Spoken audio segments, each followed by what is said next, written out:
শুরুতে থাকছে শিরোনাম। এরদোয়ান বললেন, ট্রাম্পের সাথে আরব মুসলিম নেতাদের গাজা বৈঠক সফল, গোপন যুদ্ধ শেষের পরিকল্পনার প্রকাশ্যে এলো, ইসরায়েলকে বাদ দিয়েই তৈরি হচ্ছে নতুন জোট।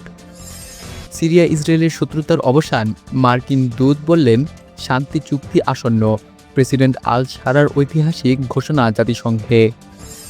ট্রাম্পের নীতি বদল, ইউক্রেন কি সত্যি সব দখলকৃত ভূখণ্ড ফেরত পেতে চলেছে রাশিয়ার কাছ থেকে? নাটকীয় পরিবর্তনে বিস্মিত বিশ্ব, জাতিসংঘে নতুন সমীকরণ।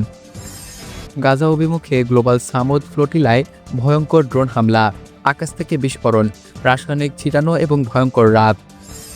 জাতিসংঘে বিস্ফোরক দাবি, ট্রাম্প বললেন ভারত চীন ইউক্রেন যুদ্ধে রসদ দিচ্ছে রাশিয়াকে, কিন্তু জেলেনস্কি চমকপ্রদভাবে উড়িয়ে দিলেন এই অভিযোগ।